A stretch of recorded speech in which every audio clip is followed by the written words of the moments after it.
Welcome दोस्तों, learn better channel में आपका स्वागत है। आज हम बात करेंगे प्राइवेटाइजेशन ऑफ बैंक्स की, कि बैंक्स प्राइवेट कैसे हो रहे हैं और कौन कौन से बैंक्स जो है वो प्राइवेट हो रहे हैं। और उसके साथ में बात करेंगे कि बैड बैंक क्या है, जो एक नई बैंक बनाई जा रही है बैड बैंक, वो क्या है, उसके बारे में बात करेंगे।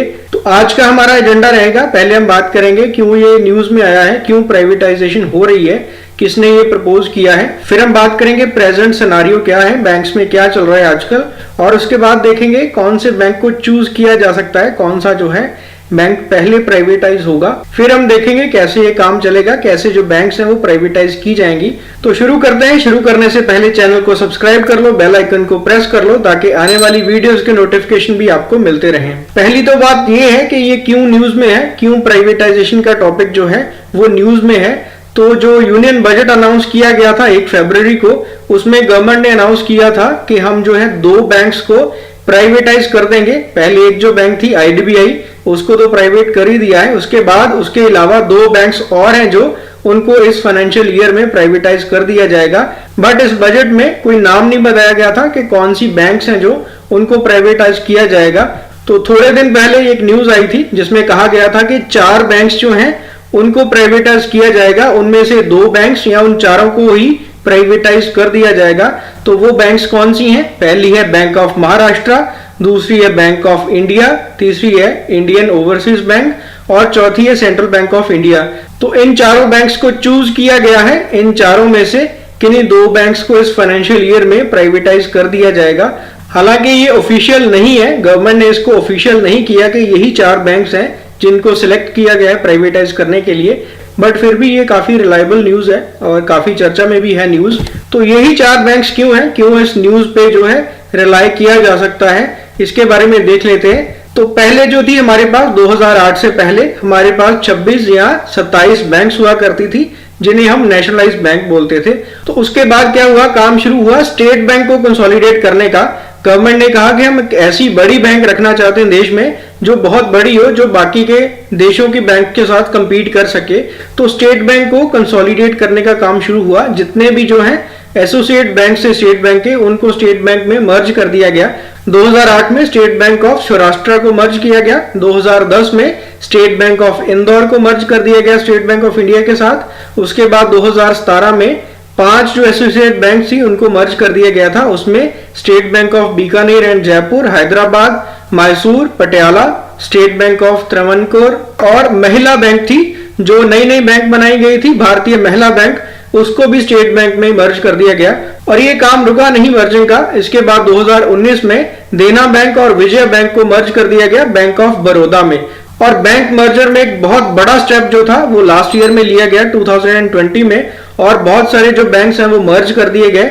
और हमारे पास जो आज की डेट में बैंक्स हैं वो हैं 12, जो 12 है नेशनलाइज्ड बैंक बचे हैं, बाकी सारे मर्ज हो चुके हैं।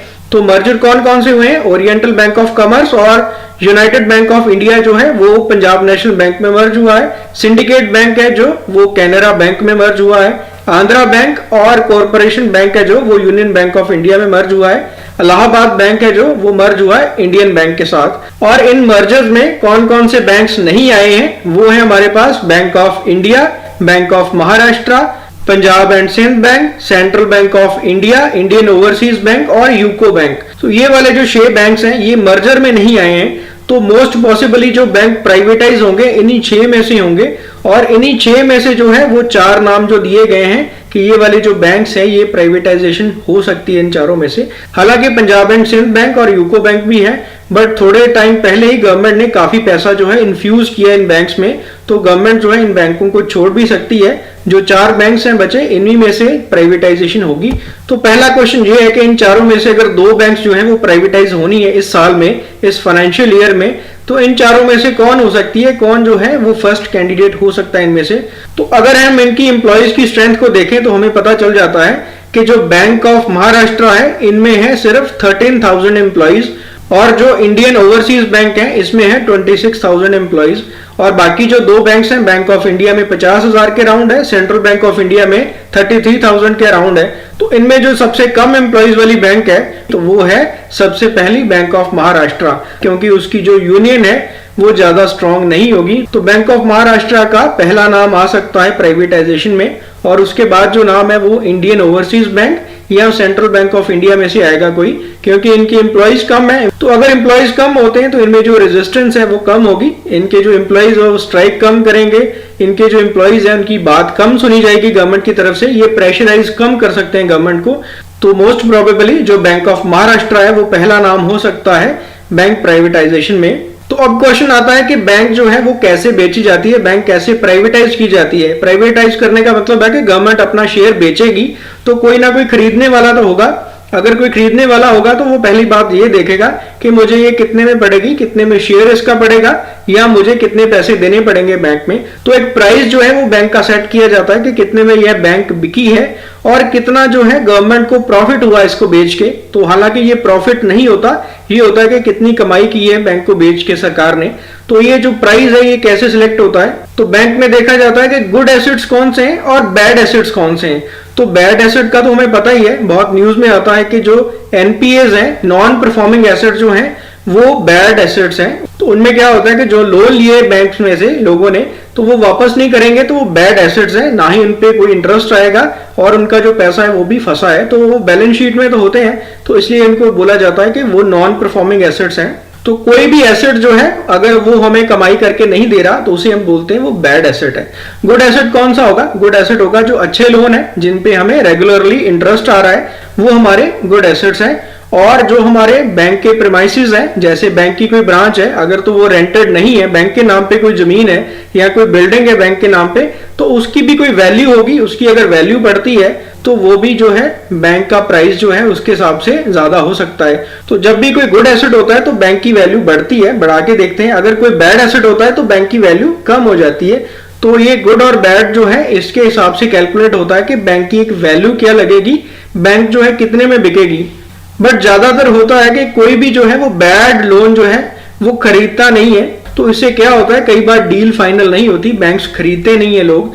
तो गवर्नमेंट ने इसका एक सोल्यूशन निकाला है, गवर्नमेंट लेके आई है कि एक हम बैड बैंक खोलेंगे इंडिया में। तो बैड बैंक में कौन कौन होंगे, बैड बैंक में होंगे बहुत सारे पब्लिक और प्राइवेट जो है वो पार्टनर करके एक बैड बैंक बनाएंगे, जो क्या करेगी, जो बैड लोन्स है, जो बैड एसेट्स है वो खरीद लेगी। जब भी कोई बैंक को प्राइवेटाइज करना है तो जो उनके गुड एसेट्स हैं वो खरीदने वाला ले जाएगा और जो भी बैड एसेट्स होंगे वो बैड बैंक को ट्रांसफर कर दिए जाएंगे। इससे क्या होगा, ज्यादा खरीदने वाले आएंगे, ज्यादा लोग कहेंगे कि हमें गुड एसेट्स ही मिल रहे हैं तो हम खरीद लेते हैं, कोई बैड एसेट जो है वो हमें नहीं मिल रहा। तो बैड एसेट्स जो है उनकी रिस्पॉन्सिबिलिटी लेने के लिए एक बैड बैंक बनाई जा रही है। बैड बैंक में क्या होगा, कोई भी बैंक है अगर उसको बेचना है तो उसमें बाइफरकेट किया जाएगा कितने गुड एसेट्स हैं और कितने बैड एसेट्स हैं, और जो भी बैड एसेट्स होंगे उनको ट्रांसफर कर दिया जाएगा बैड बैंक में। तो बैड बैंक में जो पैसा है वो कौन देगा, वो गवर्नमेंट ही इन्फ्यूज करेगी। तो गवर्नमेंट ने पहले जो बैड बैंक बनाने की प्रपोजल दी है तो पहले जो है 10,000 करोड़ रुपया जो है वो गवर्नमेंट प्रोवाइड करेगी बैड एसेट्स को खरीदने में। तो वो पैसा जो है वो पहले गवर्नमेंट ही इन्फ्यूज कर रही है। तो गवर्नमेंट जो है वो ल्यूर कर रही है, गवर्नमेंट लालच दे रही है प्राइवेट प्लेयर्स को कि आके हमारी बैंक्स खरीदो। तो गवर्नमेंट जो है इस प्रपोजल को लेके आगे बढ़ रही है। गवर्नमेंट ने प्रपोज भी कर दिया है, आईडीबीआई बैंक को तो प्राइवेटाइज कर भी दिया है, पहले एलआईसी को दिया था, अभी एलआईसी भी प्राइवेटाइज कर दी है। तो आईडीबीआई जो बैंक है वो इनडायरेक्टली प्राइवेट हो जाएगी जब भी एलआईसी के जो है वो इनिशियल पब्लिक ऑफरिंग्स आएगी, आईपीओ निकलेंगे तो एलआईसी भी प्राइवेट हो जाएगी और आईडीबीआई भी प्राइवेट हो जाएगी। इसके बाद 2 बैंक्स और प्राइवेट होंगे।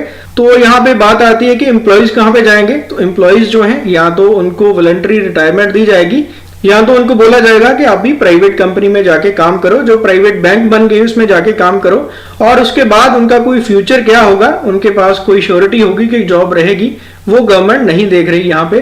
तो फाइनेंस मिनिस्टर जो है वो नीति आयोग के साथ डिस्कस करेंगे जल्दी ही कि कौन सी बैंक जो है उनको प्राइवेटाइज करना है पहले। तो जो ऑप्शंस हैं फाइनेंस मिनिस्टर के पास वो वही हैं जिन बैंक्स को कंसोलिडेट नहीं किया गया, जिन बैंक्स को मर्ज नहीं किया गया उन्हीं को टेकअप किया जाएगा पहले। और ऐसा कहा जा रहा है कि जो गवर्नमेंट एम्प्लॉइज हैं जो बैंक्स में काम करते हैं उनको शायद ऑप्शन दी जाए कि आप किसी और बैंक में ट्रांसफर ले लो। अगर तो ऐसा होता है तो वो ठीक है। अगर इनको प्राइवेट कंपनी में जाना पड़ता है, प्राइवेट बैंक में जाना पड़ता है, तो गवर्नमेंट के एम्प्लॉइज जो हैं वो काफी स्ट्राइक करेंगे, वो काफी रेजिस्ट करेंगे। इसके बाद भी ये काम रुकने वाला नहीं है। पहले इस साल में फाइनेंशियल ईयर में 2 बैंक्स जो है वो प्राइवेटाइज होंगे। इसके बाद भी गवर्नमेंट की जो लॉन्ग टर्म प्लानिंग है वो यही है कि मैक्सिमम 4 बैंक्स ही रखने हैं पब्लिक सेक्टर में। तो पब्लिक सेक्टर बैंक्स जो हैं वो 4 ही रहेंगे। बाकी के जो बैंक्स हैं वो या तो मर्ज कर दिए जाएंगे या ऐसे ही प्राइवेटाइज कर दिए जाएंगे। ये गवर्नमेंट ने पहले ही अपनी जो है वो स्ट्रेटेजिक डिसइन्वेस्टमेंट में दिखाया हुआ है कि कोई भी जो हमारा सेक्टर है उसमें हम मैक्सिमम 4 अपनी कंपनीज रखेंगे या 4 बैंक्स रखेंगे। इसके बाद ये भी प्रपोज किया जा रहा है कि ये 4 बैंक्स के नाम तो आए ही हैं, तो गवर्नमेंट में प्रपोजल ये भी चल रहा है कि जो बड़ी बैंक्स हैं उनको बेचा जाए। जैसे पंजाब नेशनल बैंक है, तो पंजाब नेशनल बैंक अब मर्जर्स के बाद सेकंड जो है वो लार्जेस्ट बैंक बन गया इंडिया में स्टेट बैंक के बाद। तो ये प्रपोजल भी चल रही है कि छोटी बैंक्स को बेच के हमारे पास जो पैसे हैं वो कम आएंगे, तो इसमें बड़ी बैंक को एक कोई बेच दिया जाए ताकि जो पैसे हैं गवर्नमेंट के पास काफी आ जाएं।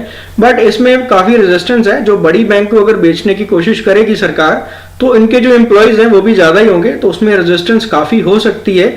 और इसमें जो है लोगों में भी जो गलत न्यूज जा सकती है कि जो बड़ी बैंक है वो बिक रही है और लोग जो है अपने पैसे निकालने की कोशिश भी कर सकते हैं उसमें से, तो ये एक फाइनेंशियल क्राइसिस आ जाता है। तो इससे गवर्नमेंट जो है जो बड़ी बैंक है उनको जल्दी हाथ नहीं डालेगी, तो पहले छोटी बैंक्स को ही टारगेट किया जाएगा। तो इसमें रघुराम राजन ने क्या कहा है, उनके क्या कमेंट्स हैं। तो रघुराम राजन ने कहा है कि ठीक है, पीजे नायक की कमेटी उन्होंने रिकमेंडेशन की है प्राइवेटाइजेशन की, तो आप इसको इम्प्लीमेंट करो, बट जो है some mid size public sector banks जो है वो should be privatize as a test case.